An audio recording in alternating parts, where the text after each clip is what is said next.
Well, hello, Internet, and welcome to part 4 of my decision making and metaprogramming tutorial. I want to start off this tutorial because I've received a lot of emails from you guys asking me what the hell all this stuff means or how is this useful. Well, this tutorial explains how a person's brain processes information, and why that's useful is by presenting that information in the way they process it makes the information more believable. It's as if the brain says, yes, this is how I like to make decisions, so I should accept these facts as true. Another example, I wrote a sales script for a local RV company in which I taught the salesman to ask the questions such as I will present to you in this tutorial and in previous tutorials, and by doing so they were able to triple their sales. It's not real easy to sell great big giant gas hog RVs right now, especially in the economy. And just by implementing these tools, they were able to triple sales. In essence, this tutorial teaches you how to program a mind. Just like you program a computer by issuing very specific commands, you can control a person's minds with the same right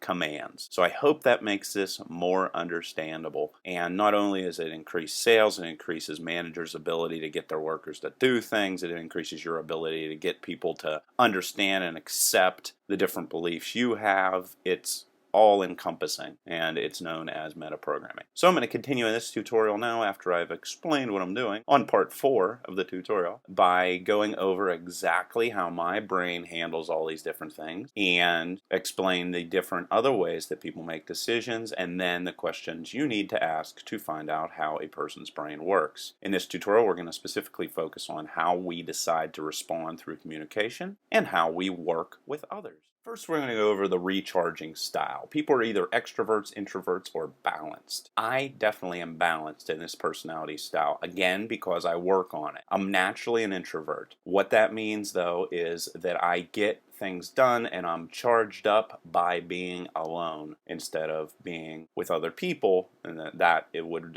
be an extrovert. But I'm so uncomfortable in situations in which people are not talking, I start conversations immediately upon entering a room. Everyone that I know thinks I'm an extrovert. I do get very charged up in social situations, but I'm also happy when they are over. There's a big misconception that an introvert is antisocial. They just don't get energized or relaxed around other people. They feel taxed. Just because you enjoy and get your best work done while alone is not a negative. Extroverts have tons of friends and look for the outside world to energize and entertain them. These are the shoot from the hip types. It is to be noted that while they have many friends, they normally have less deep relationships than an introvert. And to find out who you're dealing with, just ask them when you need to calm down after a long day. Do you prefer to take some time alone or go out with friends? Then you have the working with others styles, meaning whether a person prefers to work on their own, work in teams, or be a leader. I prefer to get my work done on my own, making me an independent. I know exactly what I need to do to get the job done, but I don't think it's worth my time to get others to work. Meaning I don't feel that it's part of my responsibility or it's a good use of my time spending trying to get other people to accomplish their tasks. A team player is comfortable with accomplishing tasks with others because they expect to reach a point in which they won't be able to complete the task on their own and want others to back them up. A leader knows how to accomplish their task, plus enjoys getting others to perform as well.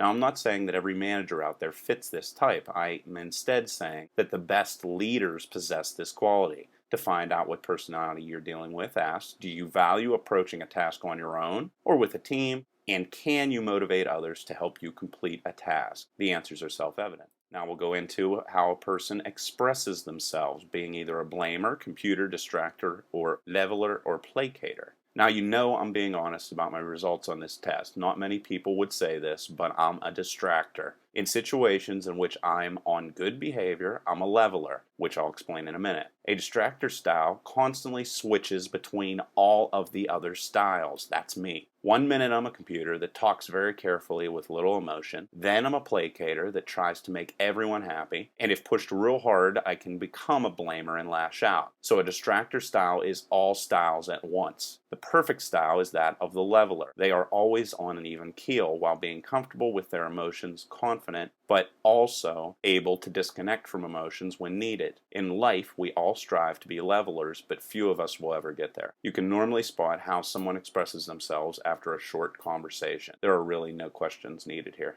Then you have your social preparation styles, being either active, reflective, or balanced. I actively prepare for social situations and jump in head first with little to no preparation. I'm referring to social interactions that are spur of the moment, not preparation for a presentation in front of 100 people. A reflective style steps back and sizes up the situation. They may choose never to act if it doesn't feel right, and it often doesn't. They fear making mistakes and may have issues with procrastination. The active, on the other hand, may make lots of mistakes while being labeled a chatterbox. To find out the style, just ask, in social situations, do you actively engage with many people or stick by people that you know? Then you have your chosen field style, meaning either information, people, planning, or goals. In my chosen field, I obviously focus on information. I'm most comfortable working, learning, processing, and simplifying information. Others prefer working with people. They are most interested in the feelings and thoughts of others above all else. They will go out of their way to insert conversations in any activity. The planning style people are only interested in crafting a plan that will get the job done. The people involved are looked at as pawns in a system, and they don't see why they should concentrate on feelings unless it messes up the plan. Finally, we have the goal style. They only see the finish line. They want the job done quickly, and they often don't care how it's done or who gets it done. To find the style, ask, what is it about your job that makes you the happiest? Then you have the comparison styles, meaning either facts or feelings. I definitely compare things through the use of numbers, facts, and expert opinion. If you are trying to convince me of something, you better bring all data required to allow me to make an educated decision. Others prefer to follow their instincts and feelings. They will determine first whether they trust the person providing the information and then act accordingly. Everything to this person feels right or wrong. To find the style, ask, how do you know that a product represents quality? Then you have the evaluating success style, meaning either authority, research, model, learned, or experience. I know that I've accomplished something in the right way after I've studied the process, meaning I'm a research type. I talk my way through the process and find my conclusions there. Others will not assume success unless an authority tells them how to succeed. Once they believe someone is an authority, they will follow their plan blindly. The model style requires the person to find someone who has succeeded already at performing the act and copying them exactly. The learned style will take from what they have learned in school and hypothesize based off of that knowledge what they should do. And then finally, you have the experience style, requires the person to have already performed the action before or an action quite similar. If they can't remember a situation that they can use as a guide, they will have no idea whether they have succeeded or not. To find a style, ask, when you have to perform a task, what information do you trust to help you succeed?